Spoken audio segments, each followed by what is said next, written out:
in terms of managing the massive amount of resources, it's working with the actual storytellers, the producers and directors, to make sure that what you're bringing to the table is actually useful and you're not just doing it for technology's sake.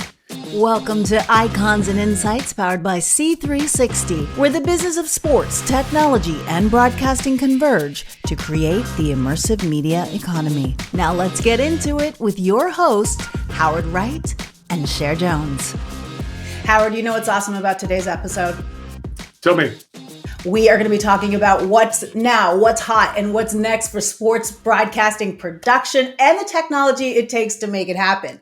And naturally, we're going to be flowing that discussion into the immersive media economy and the opportunities that are quickly emerging as far as what's coming up now and in the near future. So I'm so excited about today's guest. And you know, I love hanging out with all of your cool friends. And this one in particular, I love what he's doing, obviously, and you're going to set us up a little bit more for who he is, but the fact that he's overseeing the FOX Sports Lab, which is always working to bring out cutting edge technology innovations into real life, he is going to bring so much insight in today's conversation. So tell me a little bit about today's icon. So today's icon is Mike Davies. Think of him really as a creator in residence for all of the sports broadcast from Fox and all the digital creation from the big companies, including to the little companies like C360. We are lucky to be partnered with and hope to earn continuing years of business from Mike. All right. Well, Mike, welcome to Icons and Insights. You are definitely an icon worth watching, listening, and learning from. So welcome to the show. Well, thank you. It sounds like a lot to live up to. I'll do my best. Oh, it is, but we know you can do it, and that's why you're here. Okay, so what's also unique about today's show is not going to be just me and you, Howard. We have a third chair, another co-host. And so I would like to invite our third co-host for today. It is Evan Wimer, and he is the co-founder and CBO of C360. And what's really cool about Evan is he'll be able to bring in some questions, especially as he's seen his own tech evolve as well as the industry evolved. It's going to be an awesome conversation. So let's get this party started. So Evan, welcome to the conversation as our extra special guest host. Cher, thank you. And it is an honor to be here with Mike. Known Mike a long time, have amazing respect for him and his accomplishments. So it's a real pleasure to get to talk to him and of course hang out. Maybe is this 5, 6, 7 times today, Howard, that we've already seen each other virtually? At least we have a couple other Zoom calls today. So a good thing we get along. Exactly. Well, thank you for having me on. The hits just keep on coming. So we're going to start with the conversation right now. One of the things that I wanted to do, considering, Mike, you have this illustrious career, and I want to know, what are some of the most innovative digital production features that you have seen brought to life in your 25-year career? Of course, there's a lot of them, but what really stands out for you? Before we get into the future of what's next, what has stood out for you? What's been game-changing and pivotal? Well, you know, I've been doing this for 25 years in this business, and we always use the barometer of the yellow line in football as kind of the North Star of a unique visual difference. Now, I had nothing to do with the development of the yellow line, but that's always the barometer that we use. I mean, if you think about it, it's ubiquitous. You can't watch a broadcast without one, and a football broadcast without one. And I think that every time we come up with something, we kind of measure it to that bar. And what's interesting, just as an aside, that the yellow line was actually created with technology that originally was to do the glowing puck. And for all of those people who have various opinions about whether the glowing puck was great, whether it was the worst thing that ever happened, it still did have that measurable effect to create something that now we all strive for. So as we move forward and get into this really exciting time of a kind of a dream it, do it type of era that we're having all kinds of technologies present themselves. And certainly we'll get into C360, but lately there's been things like, using cinematic cameras to broadcast live games to enhance the dramatic feel. There's using very, very high frame rate cameras to see incredible levels of detail, augmented reality within broadcast to enhance, what the yellow line started. So it's been a parade of different types of tech. And I'm lucky enough to work for a company and my bosses, Eric Shanks and Brad Zager, who believe very strongly that technology has a huge seat at the table in terms of sports storytelling. Yeah, so we talk about that interconnectedness of all of those disparate technologies, Mike, quite a bit on this show.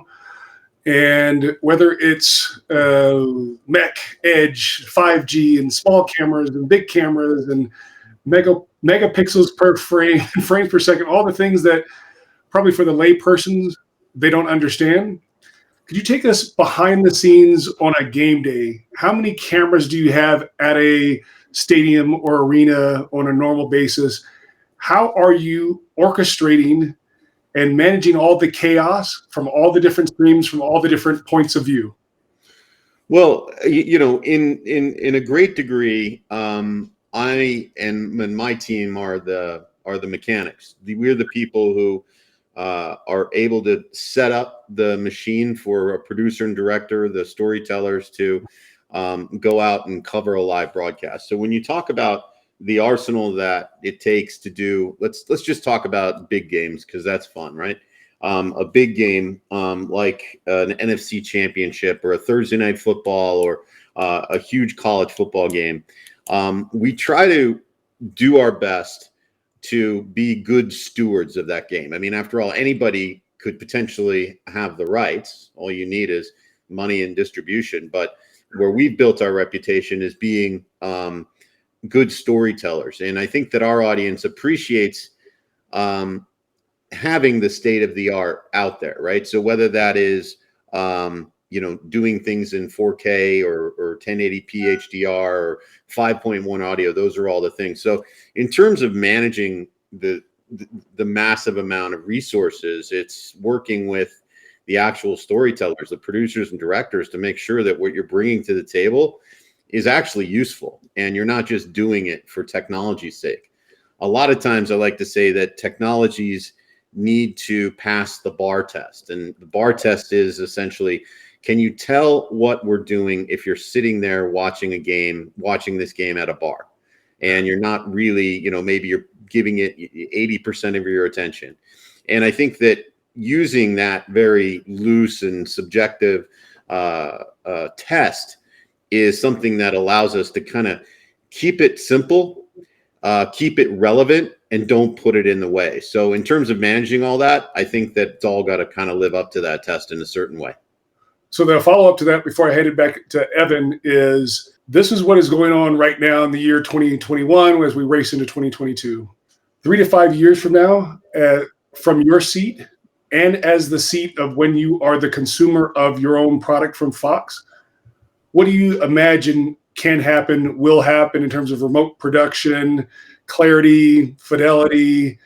What does your crystal ball tell you? Wow, we're jumping right in, huh, Howard? So, it's as I started to say. I mean, at the beginning, is that we're in this kind of dream it, do it state. So it's really exciting to think about what's going to be happening in the next 5 years. And indeed, the pandemic, what we've been through and what we're still going through, cut adoption out of a lot of these kind of workflow technologies. It probably cut adoption by 2 years. So when we're doing things like working with you guys, but we have our operator in Los Angeles and the actual technology is somewhere else. I mean, those are things that we've become very used to in a very short amount of time. So I think you're going to see some of that increase, but moreover, you're going to have different ways to do to achieve your coverage with more enhanced tools. And by that, I mean, It could be higher resolution camera capture. So now you only need one camera potentially to cover many different angles all at the same time. Perhaps audio gets better with different ways of pinpointing collection. But in the overall, what we see in the next 5 years is a lot of the same progression. We believe that television, which of course is a dinosaur, right? Television is still a really good medium to watch live sports. And it's something that still protects us against cord cutting. It forces people to watch linearly because everybody's watching the same thing together. So in some ways, we're going to measure what's coming by what's worked. And what's worked is linear TV, big games on big screens, while certainly taking slices out to potentially dive into different details of the game, or maybe play along, whether you're doing a free-to-play game or gambling along the side. But overall, it's going to be an enhancement of what we already have, and God willing, we have more toys and more technologies like yours to play around with and enhance the production for our audiences.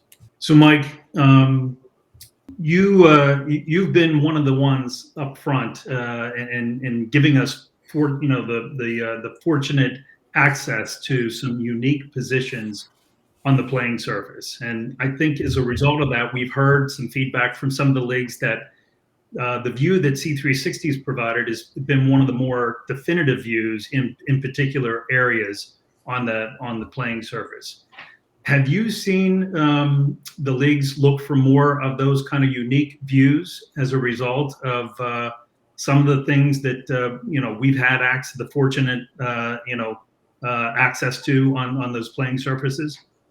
In some cases, I think so, because all of the leagues now have a big dog in the hunt in terms of what television brings to the table because of officiating. So if you are able to put real cameras in places that may help an official on a video review, and that could be in baseball or football or hockey or basketball or wherever, then of course that's going to be something that they're really interested in. And the unique thing about high resolution cameras, and we've been at high resolution capture for 15 years now. I remember using, F65s, the old Sony cinema camera, to achieve a 4K, 30 frame image that we could zoom into very crudely. So what we found with leagues now is that if you have this high resolution capture, and what you guys obviously add to it is the very wide field of view, then you can go into what I like to call revisionist camera work. And what that means is that, if you're capturing everything in those unique places you're talking about, then you can never miss it. And there are some times where, even with a lot of cameras, that you may miss something. Maybe it's on the sideline, maybe it's on a play that didn't seem important at the time, and maybe you go back and say, well, maybe this is how this player got injured, or there was interference on the play that wasn't seen. So being able to capture everything that happens on the field, and sometimes even off the field, is going to be vital. And having a way to manage it and make it look good on TV, I think, is going to be the evolution of the technology that C360 is dabbling in. Thank you. Revisionist camera work is now patented, trademark, co-owned by the four of us. Anybody? No, teasing. But seriously, with the kind of a two-part follow-up, Mike, in 25 years, did you ever think that the price from the leagues would get to these extraordinarily high commas and zeros, and then now you are asked to put it all together with some volumetric, with some immersive, with some AR, with some VR, with some XR? It must create more pressure for you, who is the orchestrator of this, to monetize, or at least attempt to get to an ROI from billions of dollars that have been spent on these rights by you, the rights holders? Well, I think that the other component of this, Howard, is that, as Fox and kind of having technical leadership in our DNA, that it's an overall perception that, through the stewardship of these games, these leagues, that we can present it in a way that our audience feels like they are getting the very best experience. And by doing that, I think is our part in technical operations and innovation to provide that kind of value add. And I think that our audiences, as a lot of them kind of come from, a newer generation where, you can multitask, you can look at tons of stuff on the screen. You're used to playing video games. You're used to absorbing a lot more information. It used to be, just keep it simple, keep it slow, keep it very deliberately paced.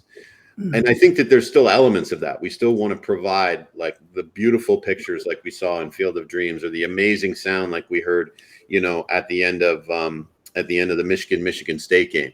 But at the same time, we can provide, replay after replay after replay with different angles, different types of cameras. I mentioned before the cinema tools that, we're starting to use, which, I think enhances a live broadcast because it gives people the sheen of what they're looking at or what they're seeing streamed on, YouTube or well, mainly like Netflix and Amazon Prime and certainly Tubi and different places, that now we can use those same tools to tell those stories and to increase the interest in the visual spectacle even more.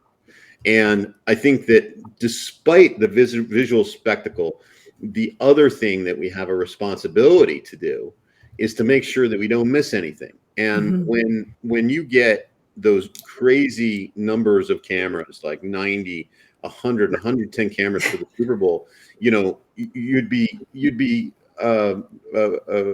definitely forgiven for asking, why the hell do they need so many damn cameras? And the reason is that for that game, that type of important game, with all of the financial pressure, all of the responsibility of the stewardship of that game takes, you don't want to miss anything.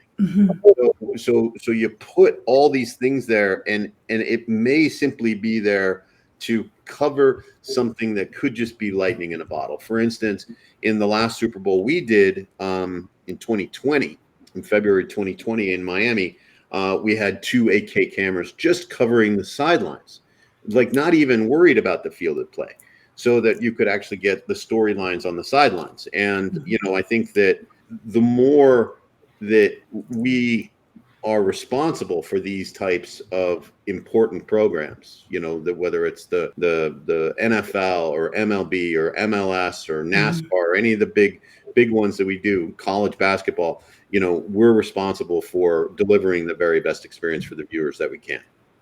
And then how do you manage this iterative process of innovation with your team, like from the day-to-day broadcast, and then looking at it in the future? You see, because I'm sure as the games are going and as the productions are going, you're seeing different things. We should try that next time. Or does it require a big plan out into the future? Like how do you manage that? Well, if we were real television professionals, we would spend a lot of time in the lab, and we would, make sure everything was just right before we kicked it out and put it on TV. But many times the only way to really see if a technology is working is to really kick it out into the wild. And yes, maybe it makes air, maybe it doesn't, but utilizing that in real game situations is vital. And really a lot of our planning process comes from the simple question, wouldn't it be cool if ... Wouldn't it be cool, if we could stuff a camera into a pylon that would be, going along the the line to gain arrow, so that, you would always get those diving chances for a first down? Wouldn't it be cool if, we could put another sky cam above the original sky cam? Wouldn't it be cool if we could use drones in NASCAR, because this would just show how fast these cars are going from different angles? Those are kind of that is kind of the secret sauce in terms of how we've managed this, and it's kind of the fun part of the business, and the part that gets things started. And then from there, if you've got something that is promising technology, or something that the producers and directors or talent, right, glom onto, then you can go forward in terms of just trying to make it better. And the best technologies are those that never stop innovating. So, Mike, I'm curious, in your 25 years, you have seen a lot of what would be called second screen experiences, a lot of different kind of innovations where, looking to try to get a personalized point of view. Do you, in your opinion, ever see the second screen perhaps overtaking the first screen or becoming the first screen itself? Well, I've learned in my 25 years never to say never, but I don't think so. And here's why. I think that there's a few things that are common to all sports broadcasts. Number one, it's communal, right? People, generally speaking, like to watch games together. And yes, we can go and talk about, how they can watch games together virtually, and we will talk about that. Secondly, it's tribal, meaning that, people like to associate in groups, and they like to feel a part of that team or that community.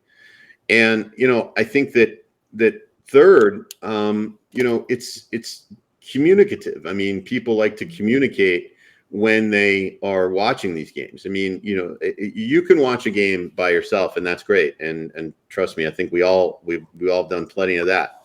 But it's a hell of a lot better when you're watching it, with a group of people, whether that's in your living room or whether that's in a bar. So I think that that's something that the individualized experience misses a little bit. And, I think that there have been a lot of different shots at, trying to leverage technology to reinvent that experience, particularly during the pandemic, where you simply couldn't get together. On the other hand, I think that this second screen, that's almost become like a bad word now, right? Because the promise of the second screen was so far off of what it ended up delivering. And what they found was that if you had a computer, a tablet, a telephone in your hand, that was not unusual whatsoever while watching a game. But typically speaking, you were doing something completely different. You were multitasking. Whether that was, you're on social media, you're checking your email, you were, doing whatever. Now, what I think's changed is that that networks like ours have begun to get pretty good at some of the gamification of viewership. So, whether you're playing, the Fox Super 6 app, or whether you're betting legally in, the states that are able to be bet on, now we're starting to have some people get some skin in the game. And I think that is a difference maker. And there are technologies that are going to allow that type of customization to exist, when you have those kinds of interests afoot. So I think we are wading into a different era of the second screen potential.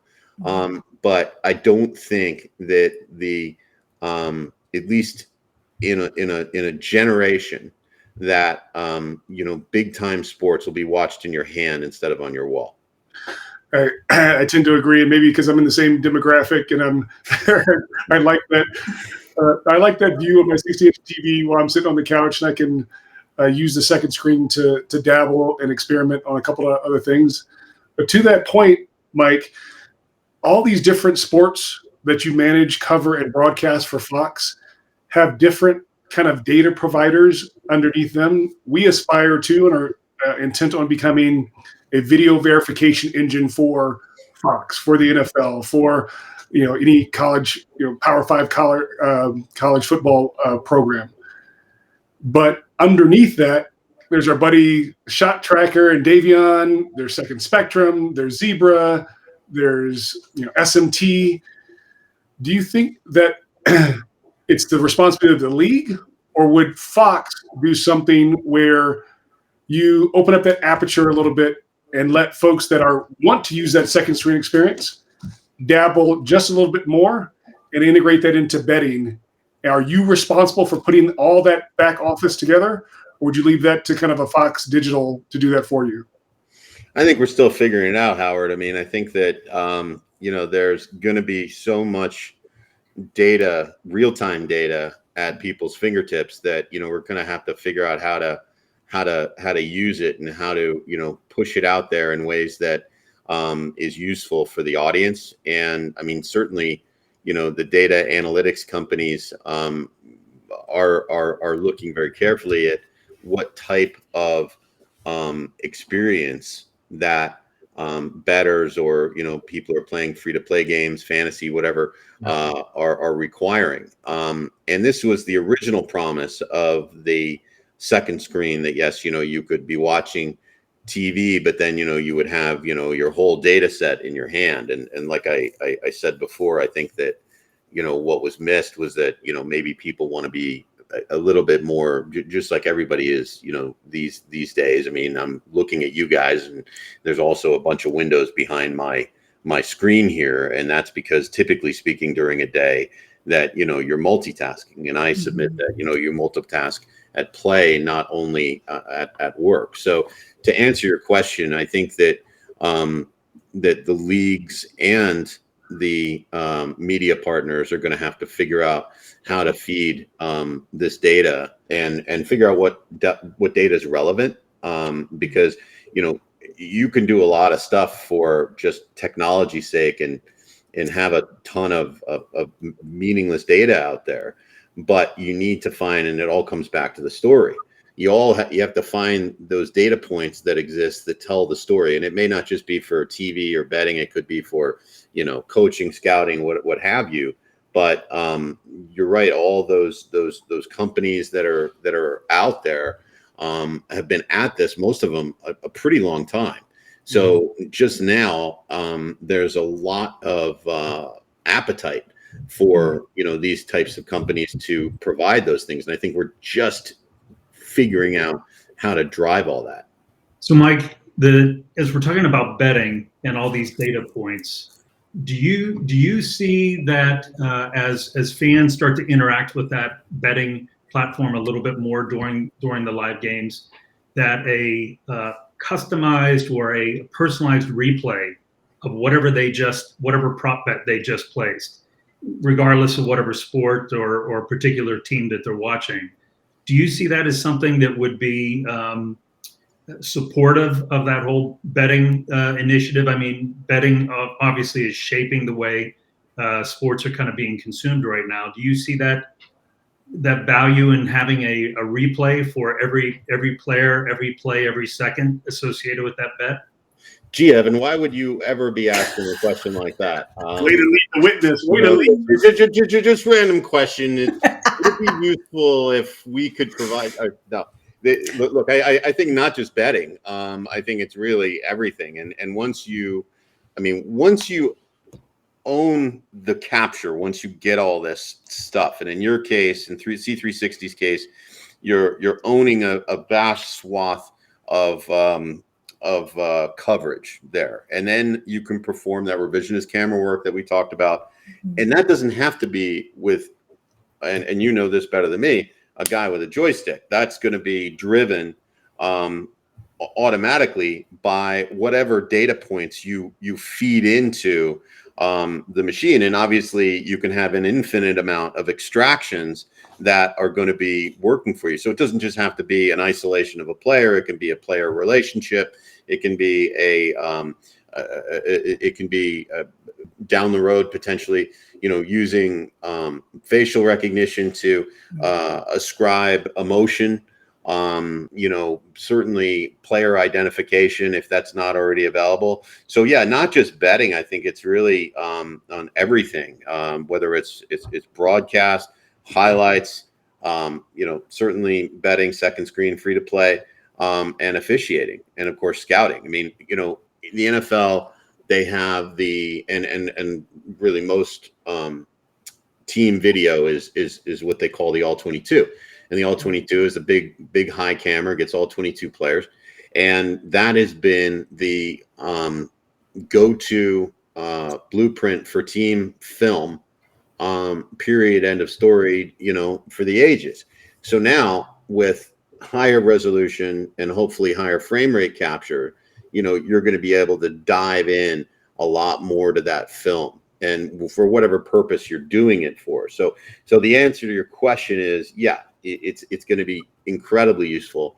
One of the examples I used to give, and this was a NASCAR example, and if you had a high resolution capture and you caught the big wreck, right, and out of that same camera angle, you could get the person who caused the wreck, you could get the person that was caught up in the wreck, and then you could get the person who got who got away.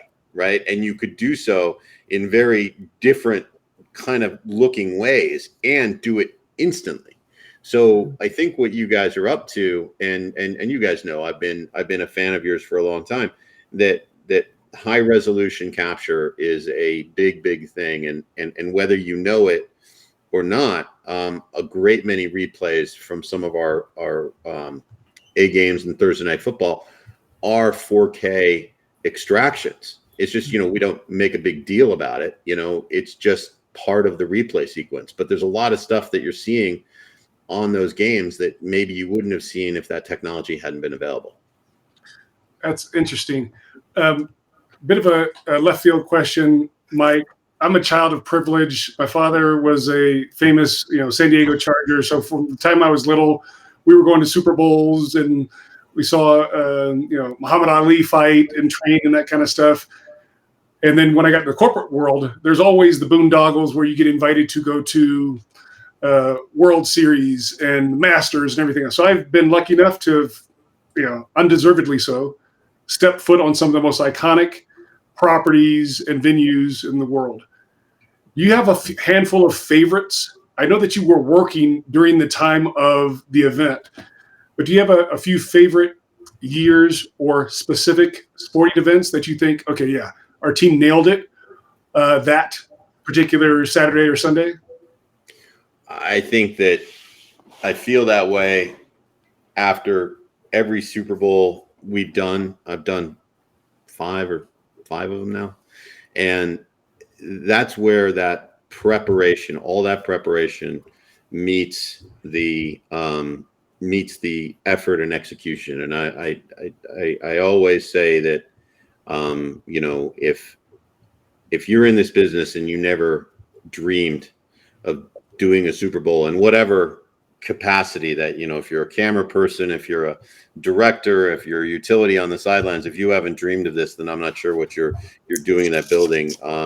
But Miami was a special one for us. The Field of Dreams this year in Dyersville, Iowa was one of those singular games where an amazing game met an unbelievable technical and storytelling effort that met incredible weather. Frankly, the weather was a big part of it.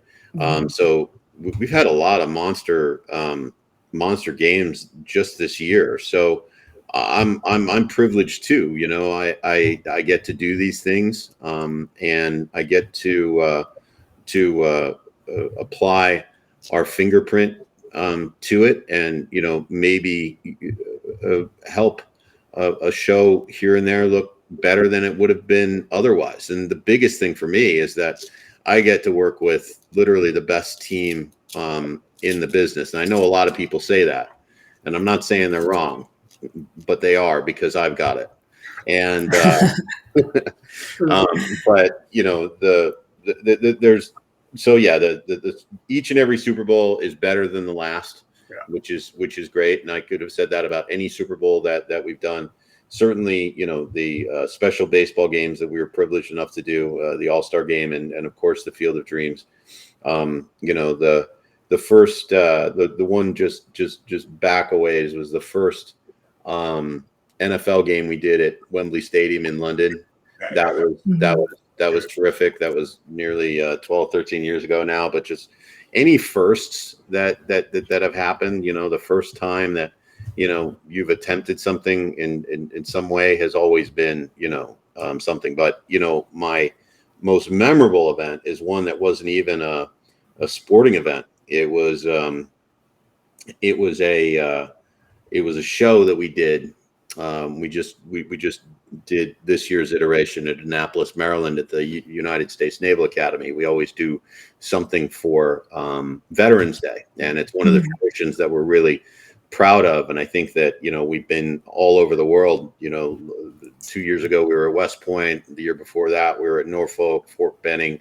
But the first one that I did was in Bagram, Afghanistan, and doing that show and pulling that off, and the logistics involved in that is definitely my top, and has yet to find a rival. And unfortunately, I don't think we'll be going back to Bagram anytime soon. But we will be going to Doha for the World Cup. So we're looking forward to that. Well, with all this talk about innovation and how you guys have been innovating and iterating to innovate, we definitely see that, you know, C360 has been innovating in this space. But I'm curious, we've seen all these young tech startups coming and going. I'm sure you've seen a lot of them coming and trying to break into this space of sports broadcasting.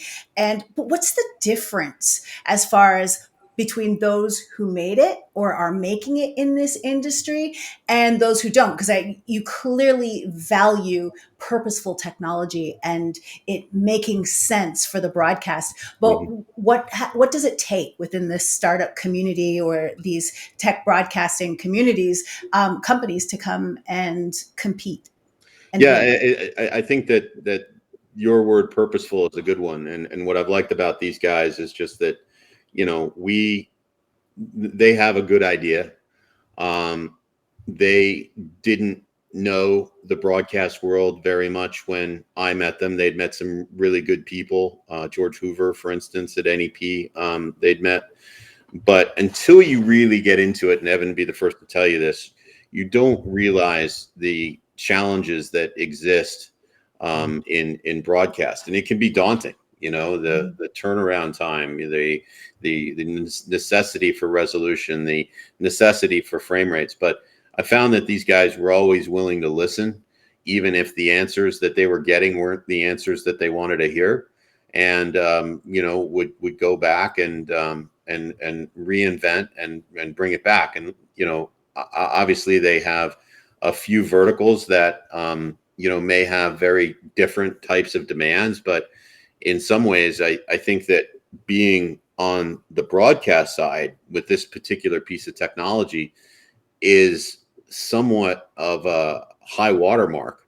So if it's kind of like, you know, if you can make it here, you can make it anywhere.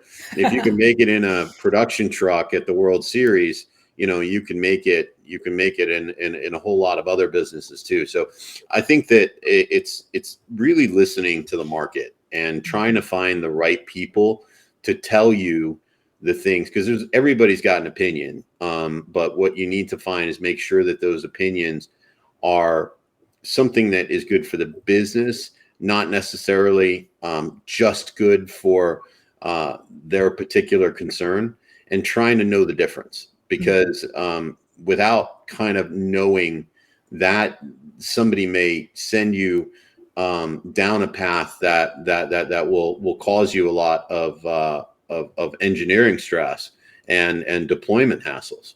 So I think these guys have been good at listening, and you know, I think that overall, you know, there's a lot more that can be done with technology like this. That's why I'm excited about it, and I think that just, I mean, the moment they come out with their next camera is the moment that we tell them that it's got to be better.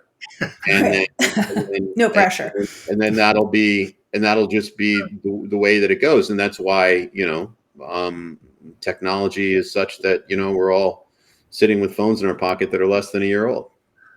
You mentioned high maintenance customers, and we lean into that. We embrace that. That is a term of endearment, not a slight in any way. And Mike, you in particular, long before the author came up with that book, Radical Candor, you've been exhibiting radical candor with us. And we appreciate that, because sometimes it's a pat on the back, good job, boys, at the end of a Sunday. Other times it's, I want this to be better. I want this to be sharper. I want this to be crisper back to my truck or back to my feed. And that is actionable intelligence that we can apply and make the product better for you and other partners. So we really thank you let us get a chance to be part of your World Series. You've let us get a chance to create immersive and high fidelity streams for your football broadcast. We've done stuff for NASCAR in the past, and fingers crossed that we'll be able to do stuff for NASCAR in the future. What we did with Wilder Fury and Pacquiao, those seem to come out exactly the way you envision those. Could you talk about the boxing a little bit? I cut my teeth in boxing. I started my career at HBO Sports back in New York 25 years ago. And I always saw boxing as a sport that detested technology. Like, there's not a lot of technology that exists. We've basically been, doing broadcasting of boxing the same way, for about, 40 years, maybe longer. And whenever we can find a technology that we can put in, then that is all the better. Super slow motion, fantastic. Boxing ate it up. It was like Raging Bull. So when we thought about C360 at Wilder Fury and a couple of the other fights, I thought it was interesting because it replaced a robo that was always up there as our overhead robo. And it's an important camera because not only does it give you that sort of tactical look of, the boxers from the top down, see if somebody stepped on somebody's foot, or, did he catch an elbow that you might have been blocked somewhere else, or, did the referee block something? But also it gives you some really nice beauty and establishing shots as well. And some of the more iconic sequences in boxing are, when all the seconds are out and the two fighters come in and the referee makes them touch gloves, go to their corner and come back. Those are all things that, came out really well. So in the clip you're watching, what happens is that you've got the same camera get two completely different stories. You have the champion, Tyson Fury, knocking Wilder out once again, this time for the last time, and going off to the corner and, exalting himself to his fans. And then in the second clip, again, same camera, didn't move. You see Deontay Wilder finally, after all this talk, after everything that happened, finally beaten for the last time, being picked up and walked over to the corner before he ended up going back to the locker room. So I think that is probably one of the simplest yet one of more iconic ways that this type of camera can be used. And I'm happy that we could bring it into boxing. And I know that with the next gen, it'll be even better, right, guys? Yes, sir. Absolutely. And you'll tell us that it needs to be even better. Absolutely. Just want to ask, in your opinion, this next wave of innovation in sports, a lot of us believe that tracking will play a role. What's your opinion, and what are your thoughts in terms of what that might bring to sports? Look, tracking is ubiquitous now. And I'll offer an interesting historical thought in that a lot of the things that we're doing with tracking, whether it's happening in NFL, basketball, hockey, soccer, certainly been doing it for a long, long time, cricket, worldwide sports, is that a lot of that actually, if you think about it, started kind of with NASCAR. We were tracking cars, through GPS and through some really smart companies for some time. And and being able to use that tracking data for all kinds of things. So it's just kind of interesting to think about all of the higher order tracking technologies out there. And there, you mentioned some great ones earlier in the show that are coming to fruition, that has actually been existing in NASCAR for 20 years. So yes, the answer is that we will absolutely see a proliferation of tracking. And then once you get that, once you have a robust and reliable real-time tracking system, whatever that is, and there's a bunch of good ones, then you can do anything with that, including, using that to drive, these sort of AI cameras that are, whether they're high resolution or volumetric or however it is. So certainly tracking is the next frontier in the perfection of doing a whole bunch of things that are going to be really exciting in the future. So, Mike, I want to close with plagiarizing something that you wrote about somebody else on your LinkedIn. We want to thank you, Mike Davis, as you are one of the true statesmen in this business, knowledgeable, reputable, and very well respected. We really appreciate your time, and we value the partnership even more. I've enjoyed it. Thanks, guys. Well, thank you so much for joining us. We definitely got a lot of iconic insights into what's next in the world of sports broadcasting and sports tech in general. So thank you again for joining us, and make sure you catch us on another episode.